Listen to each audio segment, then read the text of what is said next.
네, 아브라함의 인생을 설명하는 한 단어가 있습니다. 명령어인데요. 아브라함의 인생의 처음과 거의 끝을 설명하는 단어인데 어떤 명령어일까요? 어떤 명령어이겠습니까? 가라. 아브라함의 인생을 설명하는 그 대표적인 단어 하나가 가라 이 단어거든요. 자, 창세기 12장 1절 제가 읽어볼게요. 여호와께서 아브라함에게 이르시되 너는 너의 고향과 친척과 아버지의 집을 떠나 내가 내게 보여줄 땅으로 가라. 그죠? 아브라함의 이 믿음의 여정이 이 가라라는 명령에 순종하면서 이제 시작이 되는 겁니다. 자, 그리고 이제 시간이 많이 흘러서 아브라함의 인생의 황혼기에 이제 아들도 생기고 아브라함이 더 바랄 것이 없는 행복한 순간에 다시 한번 가라 이 명령이 아브라함에게 떨어집니다. 자, 오늘 본문 2절 말씀 제가 다시 한번 봅니다. 여호와께서 이르시되 내 아들 내 사랑하는 독자 이삭을 데리고 모리아 땅으로 가서 내가 내게 일러준 한 산 거기서 그를 번제로 드리라. 자, 가라. 모리아 땅으로 가라.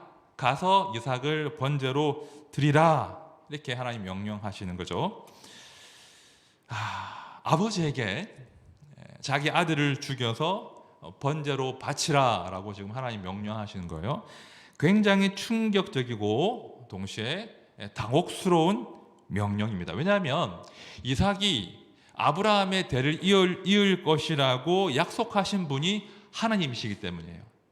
분명 이삭이 살아서 자자손손 대를 이어나가야 되는데 그 동일한 하나님께서 지금 이삭을 죽이라 명령하시는 도무지 납득이 안 되는 상황이 지금 전개가 되는 것입니다.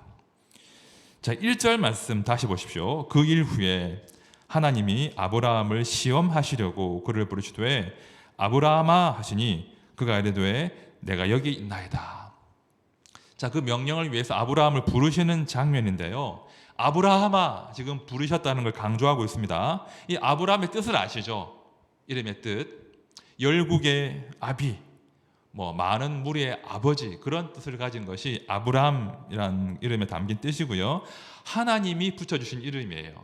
맞죠? 그런데 열국의 아버지라고 하는 그 대단한 이름을 붙여주신 하나님께서 아브라함에게 딸랑 아들 하나 주시잖아요.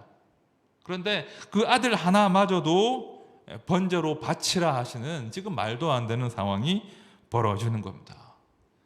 무슨 이런 경우가 다 있습니까? 자, 2절 우리 다시 한번 읽어보겠습니다. 시작. 여호와께서 이르시되 내 아들 내 사랑하는 독자 이삭을 데리고 모리아 땅으로 가서 내가 내게 일러준 한 산 거기서 그를 번제로 드리라. 2절 말씀을 유심히 관찰하시면요, 굉장히 잔인한 내용을 담고 있습니다. 내 아들 내 사랑하는 독자. 지금 하나님께서는 이 이삭이 아브라함에게 얼마나 소중한 존재인지 아신다는 거예요. 네 아들, 네 사랑하는 독자, 그렇게 하셨으면, 그렇게 부르시면서도 그 독자 이삭을 번제로 바치라, 이런 명령을 하신다는 겁니다. 번제가 어떤 건지 아시죠? 번제는요, 제물을 잡은 다음에 가죽은 벗겨내고 가죽을 제외하고 모든 뼈를 포함한 내장을 포함한 모든 것들을 다 태워서 올려드리는 제사가 번제거든요. 그런데 하나님께서 세상에 아비에게 사랑하는 독자를 그렇게 번제로 바치라 명령하신다는 거예요.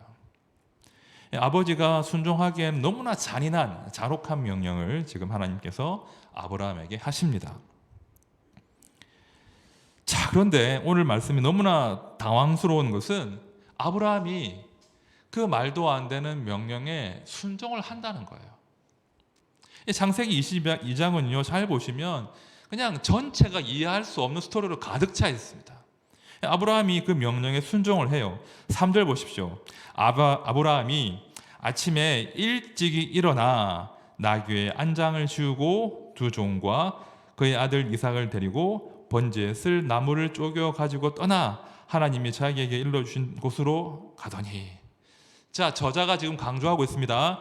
아브라함이 아침에 일찍 일어났다고 합니다. 그렇죠? 그런데 이 표현 어딘가 익숙하지 않으십니까? 어디서 보신 표현 아닙니까? 기억이 안 나십니까? 바로 앞에 21장에 나왔던 표현이거든요. 언제?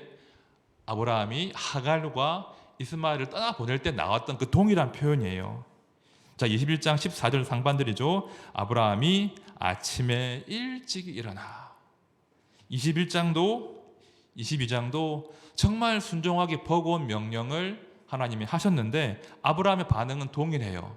아침에 일찍이 일어나. 자, 이 대목을 어떻게 우리가 풀이할 수 있겠습니까? 어떤 분은 그렇게 말씀을 하시죠. 아브라함이 하나님의 명령에 즉시로 순종했다.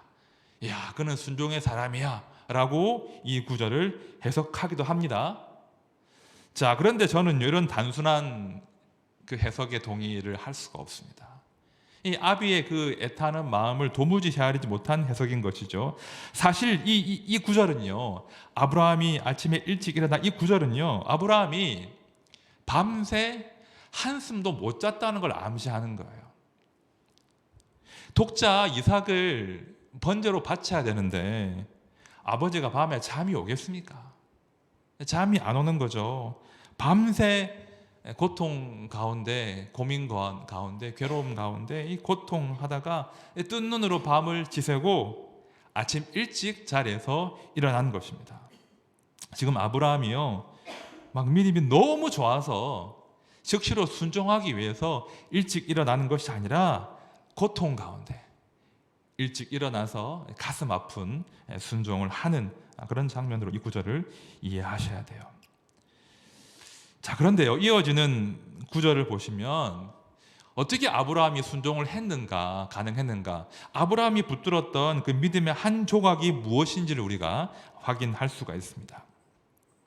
자, 5절 말씀 우리 다 함께 읽어보겠습니다. 시작. 이에 아브라함이 종들에게 이르되 너희는 나귀와 함께 여기서 기다리라. 내가 아이와 함께 저기 가서 예배하고 우리가 너희에게로 돌아오리라 하고. 아브라함이 종들을 머물게 하고는 종들에게 말하죠. 어떻게 말합니까? 우리가 너희에게로 돌아오리라. 이 우리라는 단어가 눈에 들어오시죠? 그렇죠? 우리가 너희에게로 돌아올 것이다. 나 혼자 돌아올 것이 아니라 아들과 함께 우리가 돌아올 것이다. 이런 말을 지금 아브라함이 하고 있는 거예요. 이 우리라는 단어 가운데는요, 이 아브라함을 순종하게 만든, 또 아브라함을 버티게 만들었던 그 믿음의 한 조각을 상징하는 거예요. 하나님, 저 혼자 돌아오지 않을 것입니다. 반드시 제가 제 아들과 함께 돌아올 것입니다. 그 믿음이 이 단어 가운데 담겨 있다는 거예요. 자, 히브리서 11장을 보시면요, 지금 아브라함이 붙들었던 그 믿음의 실체가 무엇인지를 잘 해석하고 있거든요. 제가 읽어볼게요. 아브라함은 시험을 받을 때에 믿음으로 이삭을 드렸으니 그는 약속들을 받은 자로 돼 그 외아들을 드렸느니라. 그에게 이미 말씀하시기를 내 자손이라 칭할 자는 이삭으로 말미암으리라 하셨으니 그가 하나님이 능히 이삭을 죽은 자 가운데서 다시 살리실 줄로 생각한지라. 비유컨대 그를 죽은 자 가운데서 도로 받은 것이니라. 하나님이요, 이런 어떤 약속을 하셨는지 이 아브라함이 이미 하신 그 하나님의 약속을 절박하게, 정말로 절박하게 붙든 거예요. 내가 이삭을 죽여서 번제로 드릴지라도 이미 약속하신 하나님께서 반드시 이삭을 살려주실 것이다. 돌려주실 것이다. 그 믿음 한 조각 붙들고 그가 그 아픈 순종을 한 것입니다. 이 믿음이 아니라면 이 아브라함의 이 슬픈 순종을 도무지 설명할 도리가 없는 것이죠. 이 믿음이 있었어요. 자, 이렇게 종을 남겨두고 이삭과 함께 산으로 올라가는데요, 이삭이 아버지에게 질문합니다. 말을 걸어옵니다. 7절입니다. 이삭이 그 아버지 아브라함에게 말하여 이르되 내 아버지 하니 그가 이르되 내 아들아 여기 있노라. 이삭이 이르되 불과 나무는 있거니와 번제할 어린 양은 어디 있나이까. 이삭이 아무것도 몰랐어요. 자기가 희생 제물이 될 줄도 모르고 아버지에게 질문하는 거예요. 아버지, 번제할 어린 양은 어디 있습니까? 그러자 아버지가 답을 이렇게 합니다. 아브라함이 이르되 내 아들아, 번제할 어린 양은 하나님이 자기를 위하여 친히 준비하실 것이다. 아브라함이 할 수 있는 최선의 답을 한 거예요. 자기 앞에 내가 제물로 바쳐야 될 아들이 제물이 어디 있습니까? 라고 물어보는데 그가 할 수 있는 최선의 답은 내 아들아, 하나님이 친히 준비하실 것이다. 그 답이 최선인 거예요. 그저 아브라함은 하나님께 모든 것을 맡기고 다시 아들과 함께 산으로 올라갑니다. 그리고 하나님 말씀하신 장소에 도착해서 아들을 드디어 잡으려고 합니다. 자, 9절과 10절 말씀 우리 다 함께 봅시다. 시작. 하나님이 그에게 일러주신 곳에 이른지라. 이에 아브라함이 그곳에 제단을 쌓고 나무를 버려놓고 그의 아들 이삭을 결박하여 제단 나무 위에 놓고 손을 내밀어 칼을 잡고 그 아들을 잡으려 하니. 성경의 그 스토리 전개가 굉장히 급해요. 그리고 저는 사실 이 장면이 이해가 안 됩니다. 제가 아브라함이라면 한 번 더 하나님께 물어볼 것 같아요. 하나님 정말 그 말씀하신 거 맞냐고, 지금 제가 이삭 잡아야 되는 거 맞냐고 한 번 더 확인할 것 같아요. 그런데 아브라함은 그렇게 하지 않습니다. 손을 내밀어서 칼을 잡고 이삭을 잡으려고 합니다. 이미 아브라함의 마음 가운데는 이삭을 제물로 드리는 것이죠.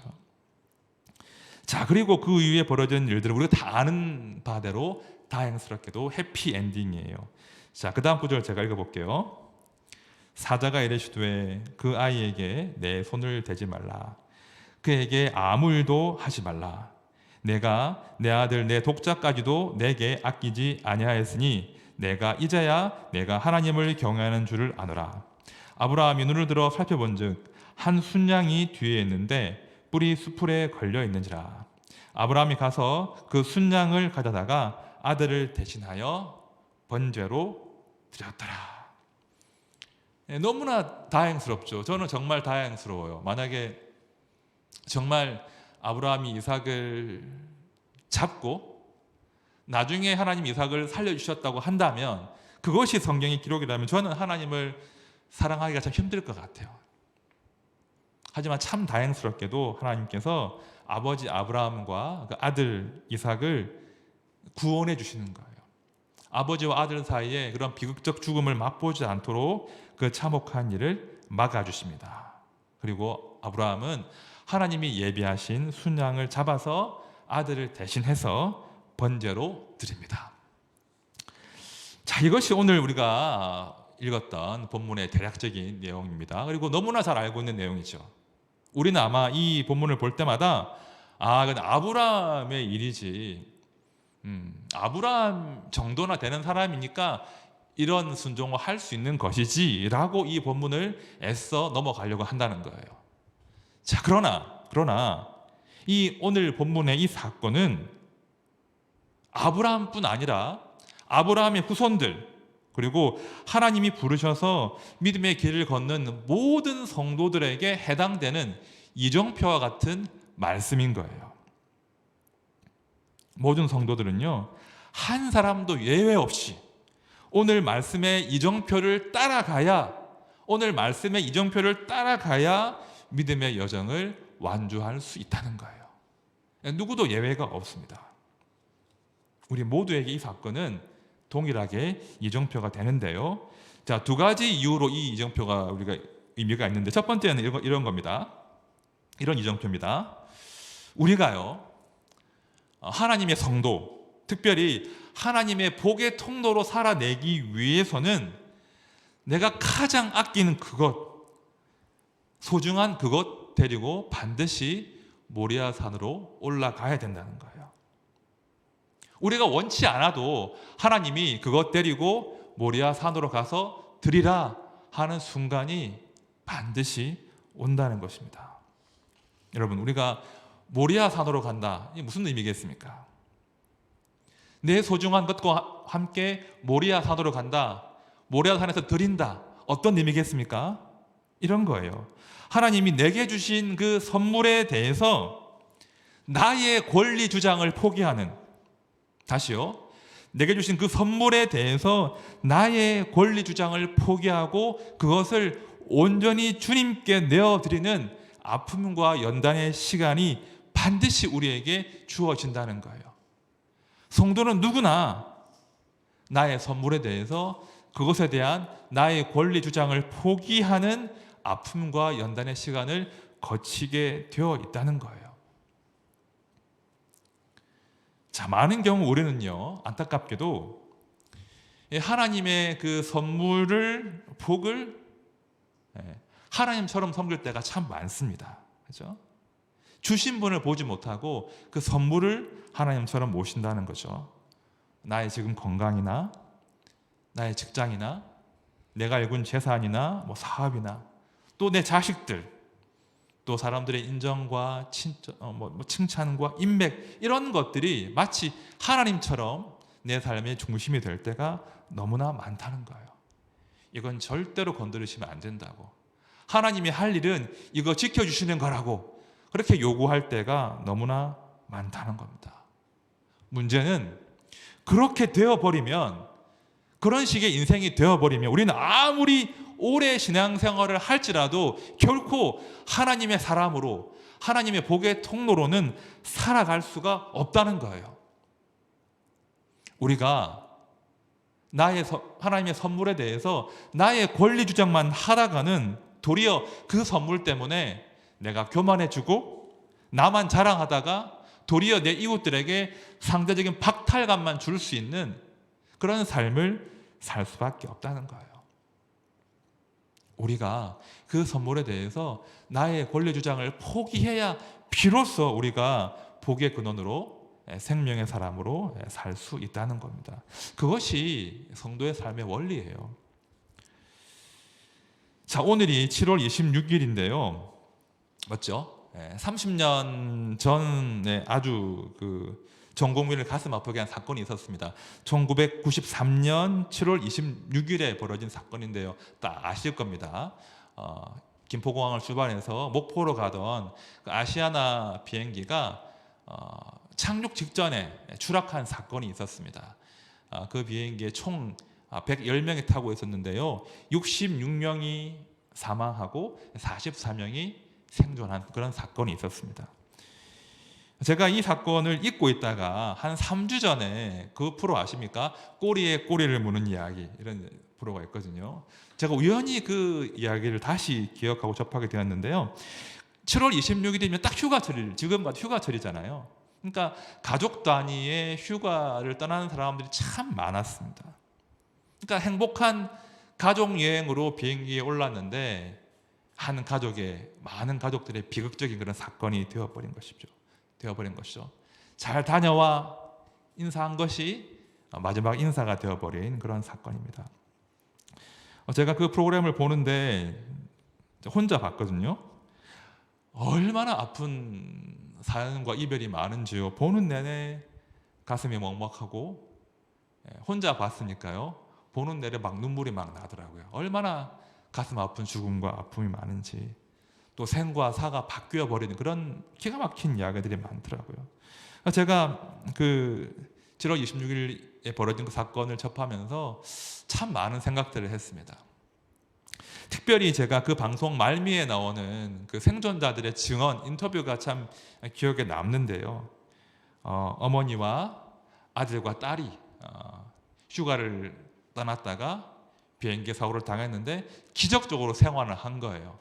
생존한 그 가족들이 30년이 지난 지금 다시 인터뷰한 그런 내용인데요. 그 내용을 제가 한번 소개해 드릴게요.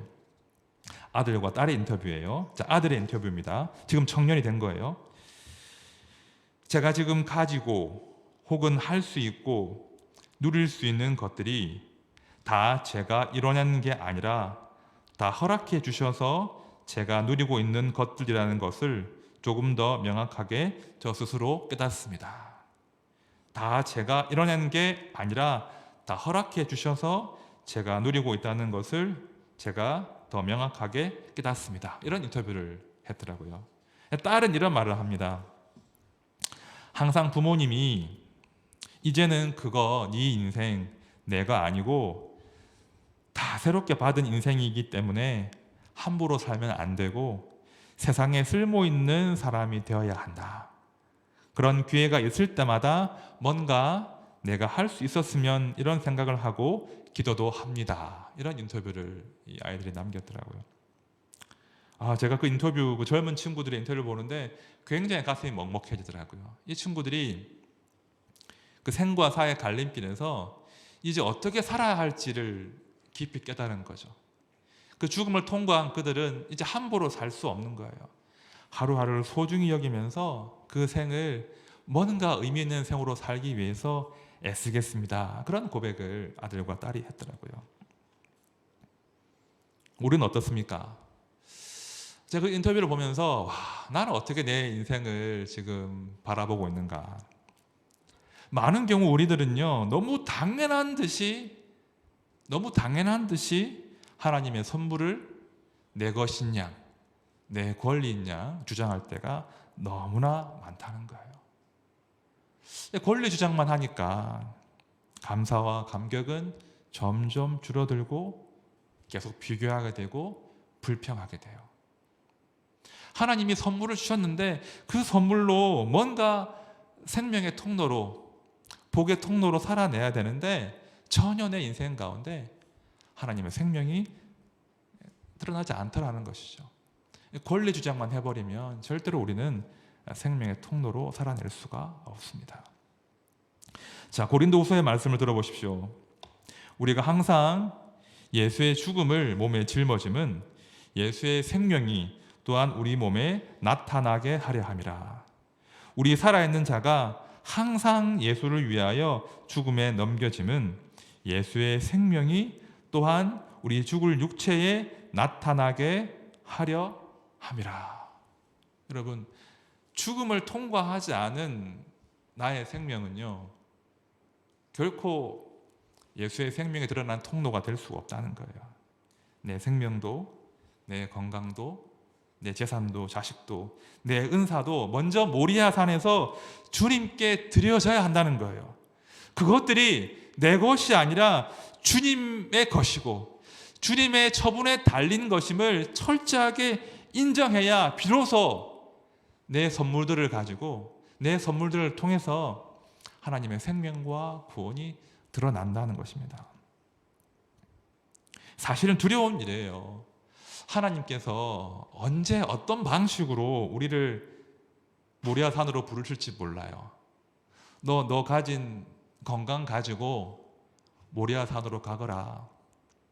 거기서 너의 건강을 나에게 번제로 드리거라. 네가 아끼는 아들, 딸 데리고 모리아산으로 가거라. 그 산에서 내 아들, 딸을 나에게 바치거라. 우리는 알 수 없어요. 알 수 없지만 하나님은 반드시 성도에게 모리아산으로 가라 말씀하신다는 거예요. 쉽지 않은 순종이죠. 아픈 순종이에요. 하지만 우리 성도들은 하나님께서 모리아산으로 가거라 하실 때 두렵지만 아프지만 아브라함처럼 그렇게 아침에 일찍 일어나서 모리아산으로 출발하면 좋겠습니다. 그것이 우리 성도의 삶이에요. 누구도 피할 수가 없습니다. 이제 두 번째 이정표입니다. 자, 본문 13절을 다시 보십시오. 아브라함이 눈을 들어 살펴본즉 한 순양이 뒤에 있는데 뿔이 수풀에 걸려 있는지라. 아브라함이 가서 그 순양을 가져다가 아들을 대신하여 번제로 드렸더라. 이 기가 막힌 복음의 말씀이 구약에 지금 새겨져 있죠. 우리가 다 알지 않습니까? 지금 이삭을 대신한 이 순양이 누굽니까? 누구를 예표합니까? 예수 그리스도. 우리 하나님께서 우리 보고 때로 모리아산으로 가라고 하시거든요. 때로는 고통스러운 순종을 요구하시거든요. 그런데 결국은 우리 보고 죽어라, 책임지라 하시지 않는다는 거예요. 결국 책임지시는 분은, 결국 우리 앞서 고난 당하시는 분은 우리 예수 그리스도이십니다. 하나님께서 아브라함에게 독자 이삭 요구하시지 않고 하나님이 당신의 독생자를 우리 위해서 버리신다는 거예요. 말씀을 들어보십시오. 사랑은 여기 있으니 우리가 하나님을 사랑하는 것이 아니요 하나님이 우리를 사랑하사 우리 죄를 속하기 위하여 화목 제물로 그 아들을 보내셨습니다. 이것이 복음이에요. 복음은요, 우리 보고 이것저것 하라 요청하시는 것이 아니라 우리에게 책임지라 말씀하시지 않고 하나님이 다 책임지신다. 그것이 복음이에요. 이 복음 우리가 우리 삶의 이정표로 붙드셔야 돼요. 아, 하나님이 책임지신다. 하나님이 책임지신다. 이것이 우리 삶의 이정표가 되어야 됩니다. 때로 우리가 확신이 무너질 때가 있거든요. 야, 내가 걷는 이 믿음의 길이 가라 하셔서 걷고 있는데 제대로 걷고 있는 건가? 확신이 무너지기도 합니다. 때로는 하나님의 요구가 과도해 보이기도 해요. 때로는 부당해 보이고 억울하다고 따지고 싶기도 합니다. 나보고 죽으라 하시는데, 드리라 하시는데 때로 수긍하기가 어렵습니다. 자, 그런데 우리에게 다른 도리가 있습니까? 우린 다른 도리 없어요. 우린 피할 수 없습니다. 하나님께서 우리 보고 죽으라 하시고 모리아 산으로 가시면 우리에겐 다른 목적지가 없어요. 우리는 그냥 가는 겁니다. 그냥 순종하는 거예요. 그것이 성도의 삶이에요. 감사한 것은 그렇게 우리가 두렵지만 순종했을 때, 두렵지만 모리아 산으로 갔을 때 비로소 거기에서 우리를 대신해서 우리의 무거운 짐을 지시고 우리 대신 자신의 생명을 버리시는 독생하신 독생자 예수 그리스도를 만날 수 있다는 거예요. 일견 부당해 보이고 억울해 보이고 거친 요구처럼 보이지만 그 하나님 명령에 순종했을 때 그때 우리는 모리아 산에서 우리 대신해서 죽음에 넘겨지신 예수님을 만날 수 있다는 거예요. 그 죽음의 산에서만이 우리는 하나님의 생명의 사람으로 다시 태어난다는 것입니다. 여러분, 이 가다란 단어의 다른 뜻이 또 있는데요, 동행하다, 그런 뜻이 이 단어에 담겨 있어요. 자, 가라 하신 하나님은요, 동시에 혼자 가 이런 분이 아니세요. 우리와 동행하시는 하나님이 되십니다. 우리가 두렵지만, 우리가 아프지만, 우리가 순종해서 모리아 산으로 올라갈 때 하나님은 우리와 함께 동행하신다는 거예요. 앞서가시면서 우리 보고 다 책임지라고, 짐 다 지라고 하지 않으시고 우리 하나님이 대신 우리의 짐을 져주시고 우리의 짐을 가볍게 해주신다는 거예요. 가라 하시는 그분은 반드시 우리와 동행하시는 하나님이 되신다는 거예요. 우리 모두가 가라 이 명령에 순종할 때만이 우리와 동행하시는 그 하나님을 우리가 경험하는 겁니다. 축원드립니다. 함께한 우리 모든 성도님들께서 그죠? 가라 하실 때 두렵지만 순종하시길 바랍니다. 그리고 오직 모리아 산에서만 누릴 수 있는 우리 하나님 예비하신 그 구원과 생명의 복을 평생 누리시는 모두가 되시기를 진심으로 축원드립니다. 우리 함께 찬양합시다.